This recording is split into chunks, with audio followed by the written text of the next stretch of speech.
Welcome back to the Commerce Collective podcast brought to you by Flywheel. My name is Emma Irwin, and I am a brand marketing manager here as well as the host of this podcast. Today's episode was recorded at Cannes a few weeks ago, but I promise the content is so very evergreen. I had the absolute pleasure of interviewing another one of my new Omnicom colleagues about the symbiosis of retailer/brand/customer/agency relationships, the whole shebang. So without further ado, let's just get right into it. Hi, I'm Jacquelyn Baker, Global CEO of Omnicom Commerce Group, and I lead all of our consumer experience agencies across the holding company in commerce. Perfect. What is the last thing that you purchased online? That is such a difficult question because I buy so many things online that packages just show up at my house. But I assume the last thing that I purchased was likely yet another dress for Cannes because I kind of did that every day for months. Incredible. I lived a similar experience where I was just like, okay, last year I wore shorts. They were not comfortable. So I was like, we're going dresses this year. And then I would buy them. And then I was like, actually, I hate this. And I'd return it. And we just went through this cycle for the month leading up to getting here. But we made it. We got through it. I'm a dress addict. I probably have well over 200. But I bought clothes for this trip as if I don't own any clothes.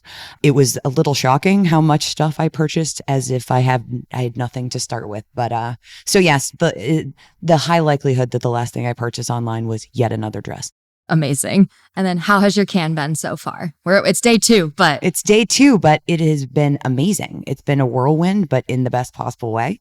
Meeting so many people, seeing so many industry experts and being able to just kind of engage with everyone. And it's been incredible to see how much of a topic and this hot take moment commerce is having, especially at a festival that's about creativity, and creativity in commerce is what I do and my passion. So I've been loving every minute of it. In this episode, we're talking about retailer, brand, customer, and agency servicing them all relationships, followed by a brief discussion of how Jacquelyn sees Flywheel and OCG working together into the future. As you all hopefully heard in the latest Above the Fold episode with Patrick, Flywheel recently published a paper called The Big Shift, which analyzes where we're at in commerce when it comes to retailer and brand relationships and how brands can tip the power balance per se. Go read that if you haven't. But I'm saying all of this because starting this interview off, I asked Jacquelyn to describe how she currently sees the state of retailer agency relationships and beyond. Did she agree with Flywheel's take? I needed to know. Yeah, I think the agency relationship with the retailers directly is vital to success for brands, because while agencies are, by definition, agents of the brand, agencies have the unique ability to be almost an unbiased third party in the middle that bridges the gap between what a brand wants and what a brand cares about versus what a retailer wants. Because the harsh truth, especially in CPG, is that retailers don't care about brands. They care about categories. And brands don't care about categories. They care about driving their own growth. And so being able to merge those and represent what's best for the consumer and grow the category on behalf of the retailer on the back of a brand is a role that only the agency can play.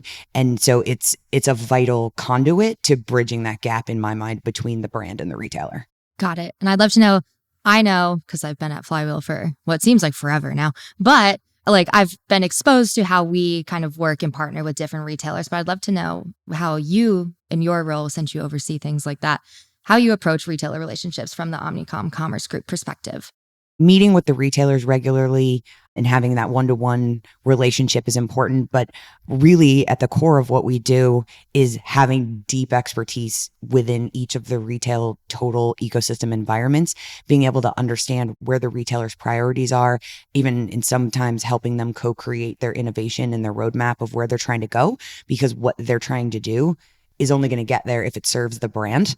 And so being able to kind of be that conduit. And then I often get tapped by brands to help in their JBP negotiations, because again, I have the sort of the unique vantage point of being able to represent both parties to a degree and really be able to convey to the brand what's vital to the retailer and is going to bolster their ability to grow in that space, but also being able to represent to the retailer what's important to the brand. I'd love to know, in your time and through your expertise, how have you seen retailer agency relationships change over time? I have seen, especially as the retail media landscape expands, the change in the dynamic of how retailers see the agencies. In historically, because I have been in the space for, we don't need to go into how many years, but a very long time, the agency just played the role of delivering kind of the creative idea. They weren't really the group that the retailers were meeting with. They met with the customer teams, they met with the brands, directly, and the agencies were delivering the work, but they weren't really part of the conversation. And I don't know that in the past, the retailers felt that they needed that. But now in this space, when the retailer is now also a publisher, the role of the agency becomes far different. And so I see a dramatic shift where the agency is brought into those conversations and in a lot of ways leading those conversations and leading that relationship on behalf of the brand instead of in service of the brand. I see. Another thing I'm curious about is overlooking an agency. How do you deal with points of contention between like brand and retail? I'd love to know, because I think brands are always challenging an agency for things. Retailers are challenging the brands for things. Retailers are challenging the agency for things. How do you kind of look at that? And if you have any specific examples of like challenges that you've seen and been able to solve, I would love to hear about that. Yeah, I think it starts with taking those two out of the equation and putting the consumer first and thinking about what is the challenge the consumer is trying to solve, and then creating an experience that will resonate with them at retail. And when you can do that, you drive growth for the brand and you drive growth for the retailer. Everybody wins and everybody buys into it. But, I always say consumers will part with their money if you solve a problem for them. And so it's not about figuring out what the brand wants or what the retailer wants. It's about what does the consumer want and what's that true business problem that the brand is trying to solve, that the retailer is trying to solve, and how does that marry to the problem the consumer is trying to solve? What's the right answer? Create the right answer, and then everything else sorts itself out. I love that. Sometimes I have to take, because e-commerce is all I've ever known in my career, but sometimes I have to take the step back and be like, okay, I'm gonna put on your just a consumer hat. You don't know anything behind the scenes. Like, what is the actual problem that you have? And then put the e-commerce hat back on. It's like, oh, how do we work to solve these things? E-commerce is one of my most favorite playgrounds for solving consumer problems because I'm a firm believer that the richest territory for deep consumer insight comes from search data, because consumers never lie to a search bar. And so they will literally tell you in their own words what they're looking for, what problem they're trying to solve. And you can mine that data to solve that in the immediacy, but it also leads to future roadmap product innovation, things like that, because they're telling you what they need. And if you're listening, you can deliver for them. And so the e-commerce channel is such a wonderful area to find that information and then create what needs to be true in every channel for a consumer. Okay, you now have an understanding of how Jacquelyn sees the retailer, agency, brand, customer, scene of the relationship, and this emphasis on the customer is a refreshing take.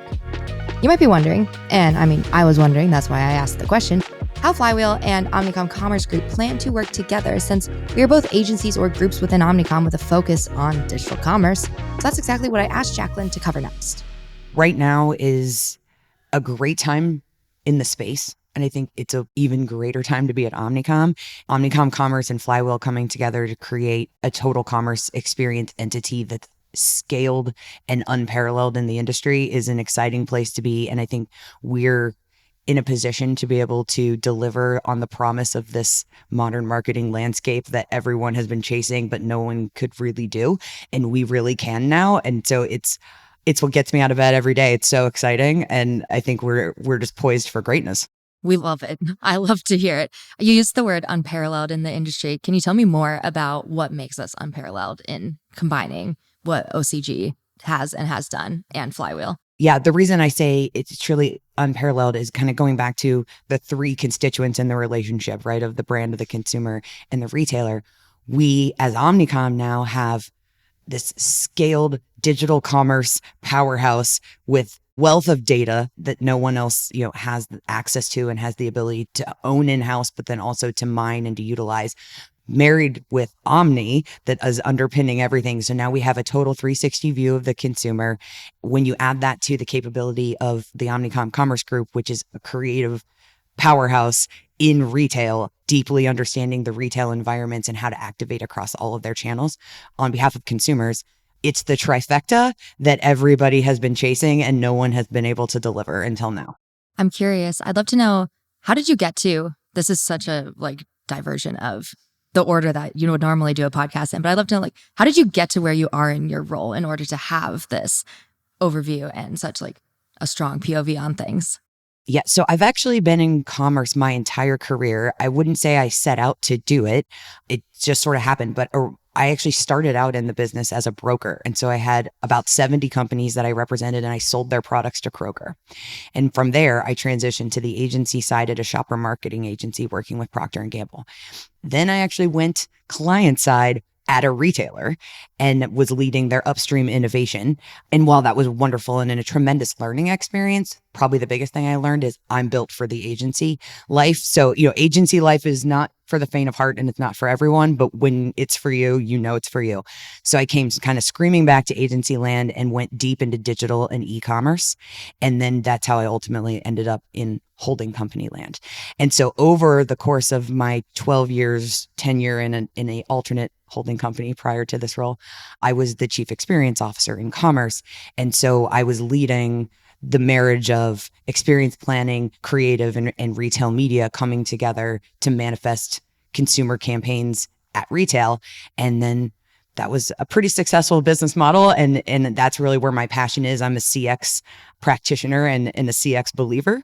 And that's when Omnicom came calling about a year ago, asked me to step into this role to lead the commerce network. And here I am a year later, and then Flywheel came into the mix, and it's been a wild ride and the coolest ride I've been on. I say every day, I have the coolest job in the world.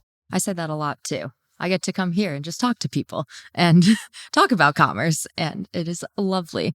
I truly believe we're in the golden age of commerce, and I've spent years in the last minute tack on how does this work at retail idea, below the line, pick any kind of a phrase, right? And I think I always dreamed that we would have the day in the sun where it's the thing, and here we are, right? And to be on the forefront of that is something that I don't know that I knew would really happen, and then it is happening. And then to have the capabilities that we have in our arsenal to be able to deliver on that and actually be the industry leaders, what an exciting moment. Yes, and I'm excited to see how Can evolves over time as well. And like we have the first and only retail media of like showing on the main stage at the festival. And so with that means that there has to be more as we go further into the future. So I'm excited to be in the industry, and even in my 3 whole years of professional work, it has changed so much, and it's so exciting. Okay, I think I have one more question for you, and it's just, what are you looking forward to the most in the next, let's say, 5 years of commerce? Oh my gosh, over the next 5 years, I think I just continue to be excited about the innovation and the capabilities in the space, because I believe brands get built and drive conversion all within retail ecosystems and retail channels. I've been on sort of this mission for the last several years, evangelizing that retail channels are the new Google, they're the new brand.com. This is where consumers are. But consumers don't live on one channel. They bounce from one thing to the next, and being able to create a totally connected experience that meets their needs and drives growth is what I find exciting about marketing.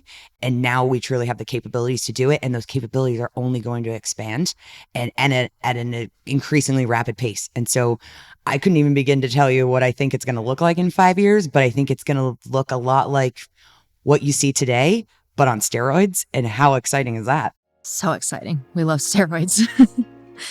Okay.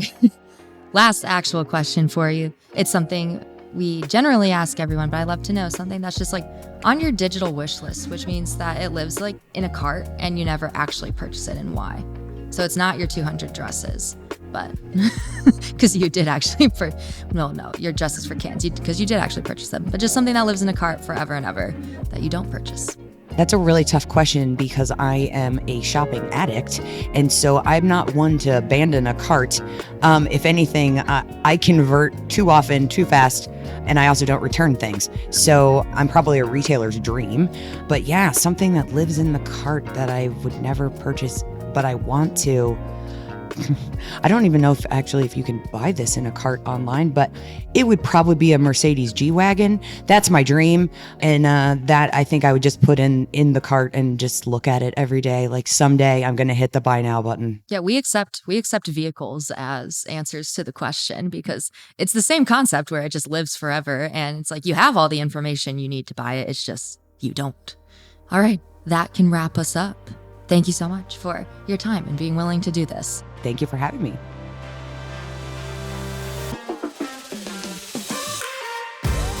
And with that, we have made it to the end of another episode of the Commerce Collective podcast. We learned about putting an emphasis on the customer when it comes to how retailers, agencies, and brands work together. And we also got to hear how Jacquelyn leads her org when approaching retailer relationships as an agency. And last but not least, we learned more about Jacquelyn and how Omnicom Commerce Group and Flywheel are slated to work together and drive the future of commerce forward. I've been your host, Emma Irwin. As always, please share this episode with anyone that might find it relevant, and I will see you next time.